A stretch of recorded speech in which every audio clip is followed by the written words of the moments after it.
একদিন মাটির ভিতরে হবে ঘরে মন আমার কেন ভাঙলো দালানের ঘর। একটু মন খুলে কন, ও মন আমার কেন ভাঙলো দালানের ঘর।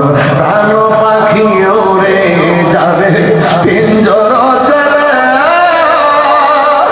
তোরা দামে সবই রবে, তুমি যাবে চলে। ঠিক কিনা? প্রাণ পাখি ওরে যাবে পিঞ্জর ছেড়ে,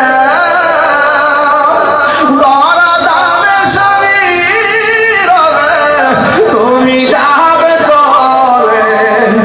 বন্ধু বান্ধব যত, মাতা পিতা তারা শত, বন্ধু বান্ধব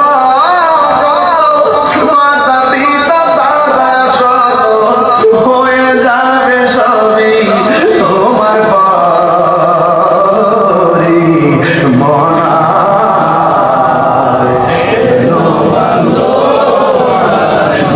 ওরে মন আমার কেন ভাঙলো দালানের ঘর। আল্লাহ কয়, আল্লাযী খলাকাকা ফাসাওয়াকা ফাআদালাক, আমি আল্লাহ জমিনটারে এত সুন্দর করে সাজাইছি, এই জমিনের মধ্যে আমার বান্দারা চলবে।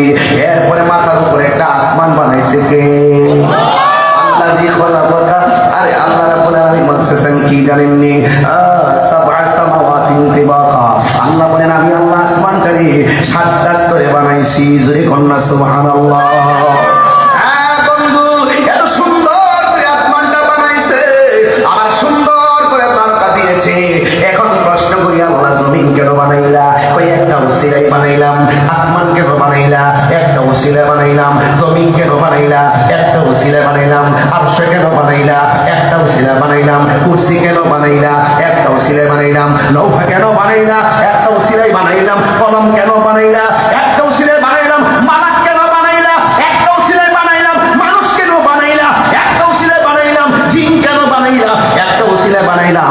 সব কিছু কেন বানাইলা? কই আমি সব বানাইছি আমার বন্ধু নবীর ওসিলা।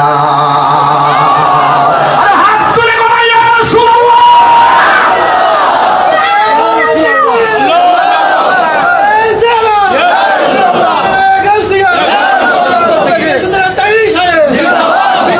এই জন্য আমার যুবক ভাই, ওই নবীর মহব্বত দরকার আছে না নাই? আরো বড় করে বলা আছে না নাই? আমি পরিষ্কার ভাষায় বলতে চাই, নবী আছে, নামাজের দাম আছে। নবী নাই, নামাজের দাম। বিশ্বাস করেননি আপনারা?